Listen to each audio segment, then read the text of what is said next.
الرحمن الرحيم maanta ay taariikhdu tahay 18 bisha July 2019 oo ay maalin khamiisana tahay waxa qabsoomay shirkii golaha wasiirada ee dawladda Puntland oo shir gudoomiyay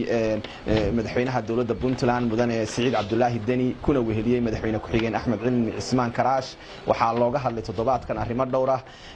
goluhu wuxuu warbixin ka dhageystay guddi hoosaadka golaha wasiirada ee arrimaha maaliyadda iyo horumarinta dhaqaalaha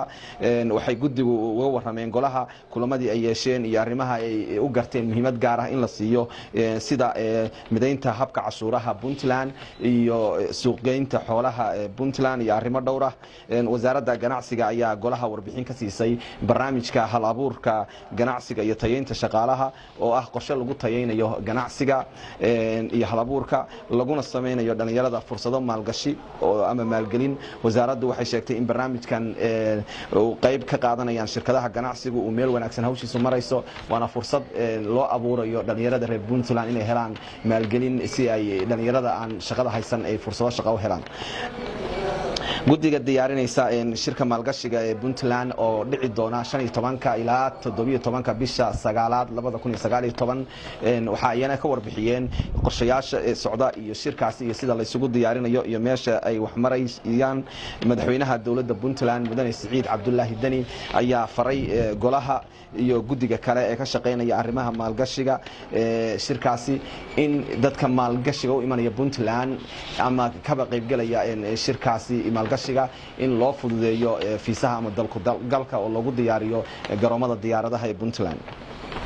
waxa golaha loo qeybiyay xeerka isgaarsiinta Puntland oo ay soo diyaarisay wasaaradda warfaafinta isgaarsiinta iyo dalxiiska ee dawladda Puntland xeerkaasi oo golaha mudanayaashu ay soo akhrisan doonaan kadibna waxa ansixintiisa looga doodi doonaa kulamada kale ee golaha wasiiradu ay yeelan doonaan madaxweynaha dawladda Puntland mudane Saciid Cabdullaahi Deni ayaa golaha faray in laga shaqeeyo joojinta dhulka daaqsimeedka la deegaameysanayo waxaana jira guddi arrimahaasi loo magacaabay oo ka shaqeynaya xakameynta dhulka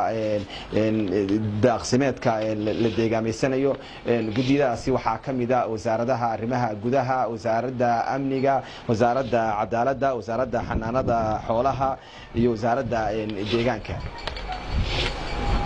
ugu dambeyntii waxa goluhu warbixin ka dhageystay guddiga diyaarinaya munaasabadda 1 August oo iyaguna waxay warbixin goodaha ka siiyeen meesha ay marayso diyaargalowgii ugu dambeeyay ee lagu jiro xuska 1 August oo aynu u dabaaldegi doono